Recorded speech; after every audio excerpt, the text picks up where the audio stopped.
Assalamualaikum warahmatullahi wabarakatuh. Nama saya Sri Rahayu, salah satu mahasiswa Universitas Pancasakti Bekasi dengan nomor induk mahasiswa 1862050082. Untuk memenuhi mata kuliah bimbingan konseling dengan dosen pengampu Dr. Randa Rijawati MSI, saya akan menyampaikan materi mengenai peran guru sebagai pembimbing untuk anak usia dini. Anak usia dini merupakan pribadi yang unik. Guru harus dapat mengerti dan memahami perkembangan anak, mampu mengidentifikasi masalah yang sedang dihadapi anak, dan mampu memberikan solusi pada masalah tersebut. Beberapa karakter yang harus dimiliki oleh guru. Yang pertama yaitu sabar. Seorang guru harus sabar dalam menghadapi sikap atau perilaku anak, ucapan atau celotehan anak, serta sabar menghadapi permasalahan yang terjadi di kelas, di luar kelas, maupun masalah yang ada dalam rumah tangga.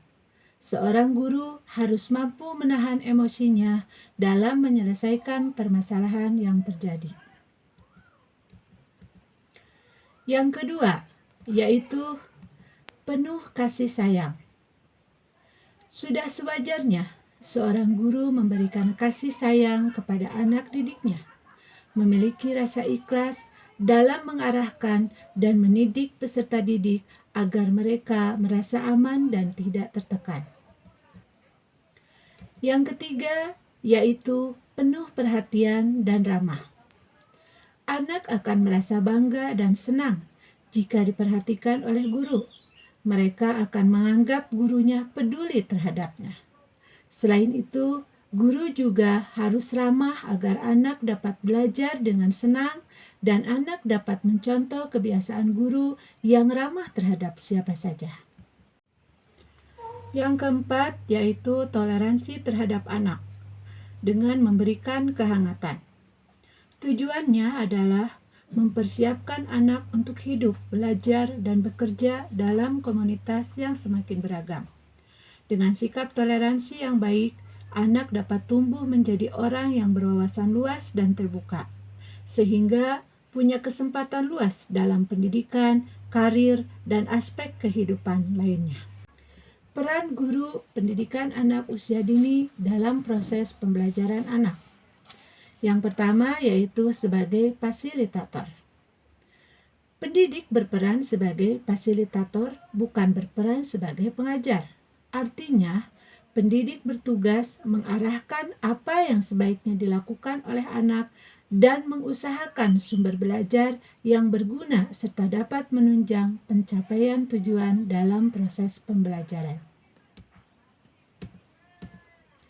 Yang kedua yaitu sebagai motivator. Karakteristik anak usia dini diantaranya mudah frustasi.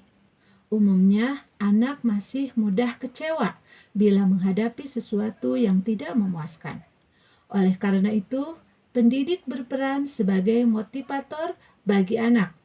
Pendidik dapat memberi dorongan dan semangat saat anak mengalami kesulitan atau kegagalan dalam melakukan sesuatu. Pendidik juga dapat memberikan penguatan terhadap perilaku-perilaku positif anak, sehingga anak menampilkan perilaku yang diharapkan. Yang ketiga yaitu sebagai model perilaku. Perilaku anak merupakan hasil adaptasi dari apa yang dilakukan dan diberikan oleh lingkungan sekitarnya. Anak-anak memetik banyak pelajaran dari mengamati dan meniru orang lain di sekitarnya. Anak akan tahu sesuatu baik atau buruk, benar atau salah dari proses mengamati dan meniru orang lain. Oleh karena itu, pendidik harus berperan sebagai model perilaku bagi anak. Yang keempat, yaitu sebagai pengamat. Guru melakukan pengamatan dalam kegiatan anak dan ikut terlibat serta berinteraksi dengan mereka secara langsung. Pendidik mengamati perilaku anak dalam melakukan kegiatan. hasil karya, dan pernyataan-pernyataan yang dikeluarkan anak saat berinteraksi dengan teman sebaya atau dengan pendidik.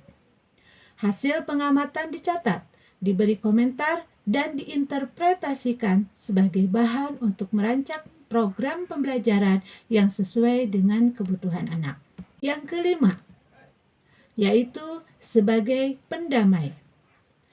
Pertengkaran bagi anak adalah hal yang biasa terjadi. Perbedaan pendapat atau keinginan dan berebut mainan seringkali kita lihat. Meski setelah bertengkar beberapa saat, kemudian mereka bermain bersama kembali. Pendidik tetap harus membantu menyelesaikan konflik dan mendamaikan mereka. Pendidik tidak sekedar menasihati mereka dan meminta mereka untuk berbaikan, tetapi pendidik juga dapat menawarkan beberapa cara menyelesaikan konflik yang terjadi di antara mereka, agar anak belajar juga cara menyelesaikan masalah tanpa harus menimbulkan keributan. Yang terakhir yaitu sebagai pengasuh. Anak usia dini merupakan individu yang masih memiliki ketergantungan pada orang dewasa. Ada kalanya mereka rewel atau menangis yang disebabkan oleh banyak hal. Oleh karena itu, pendidik harus dapat berperan sebagai pengasuh. Artinya, pendidik harus bisa menenangkan anak, membuat anak nyaman, dan dapat membantu masalah yang dialami oleh anak. Demikian pemaparan dari saya. Terima kasih atas perhatiannya. Semoga bermanfaat. Ditutup dengan wabillahi taufik wa hidayah. Wassalamualaikum warahmatullahi wabarakatuh.